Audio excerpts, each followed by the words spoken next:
the commercialization of medical intellectual property.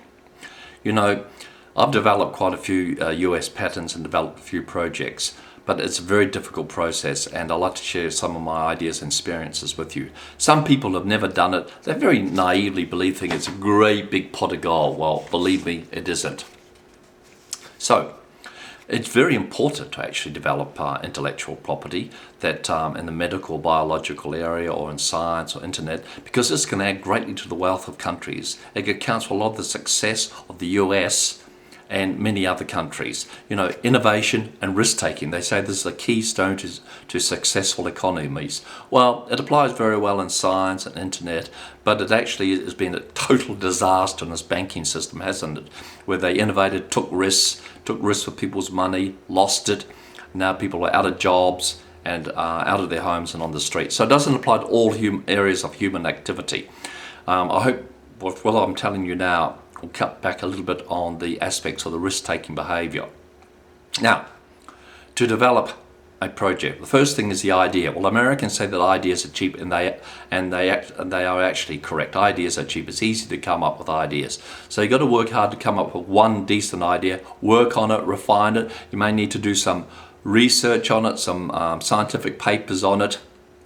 But remember, you've got to try to keep it confidential. So if you ever show it to anybody or any company, you've got to sign an NDA, a non-commercial disclosure, get them to sign it. Otherwise, they're going to run away with your idea.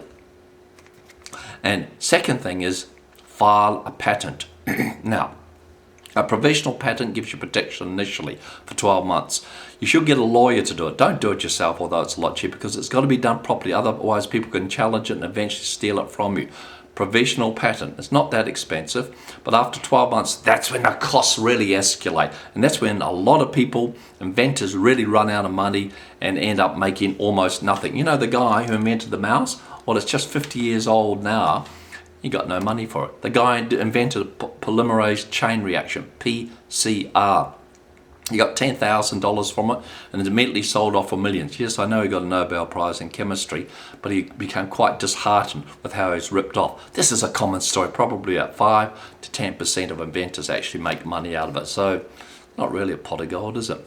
But it can be very intellectually satisfying and be a great contribution to patient care and health. So further back on the patent, you file it, you got 12 months. That's the provisional period. The idea is protected. Then you try to work on selling it to companies, selling it to interested individual parties, trying to get some money or funding. You know, you may come up with a licensing agreement with a company that may be interested in it. You know, when it comes to medicine, there's two things: drugs, but you know, it's very hard to develop a new drug. Huge amounts of money over a long period. So you can't really do that as an individual. Two, instruments. You can develop new instruments that can be really good, but you know, you're not allowed to patent an operation. So you can develop a new type of operation. You're not allowed to actually patent it or own it, but only the instruments. Something to do with the instruments and how to do the operation.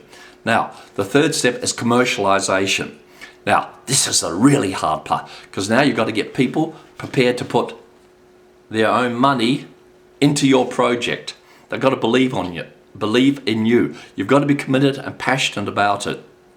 No use presenting one idea and running off with another. They want to see you committed to the project. You've got to present it around the place to your own colleagues, to other commercial interests, and stay behind the project and refine it, because they're putting their money into it. Venture capitalists will probably take a large percentage of it and give you 10 to 15% ownership, so you get a 10 to 15% royalty stream or license stream from it as it goes on. Unlikely to give you money up front, very unlikely. The other thing are government sources. Now, there can be a lot of money from government sources, but these can be huge bureaucracies that tie you up in knots and make it very hard for you to proceed. A lot of form filling, and you actually have to have quite a few contacts there. So just be aware of this. Now, so I hope this is useful for you. Remember your idea, refine it, protect it, NDA. 2, your patent, provisional patent, only about 12 months before the costs start to escalate. And 3rd, the commercialization, trying to talk to people to get them to put money into your project. Well, I wish you good luck, and don't give up your daytime job. You've got much more chance of making a good living from that. Goodbye.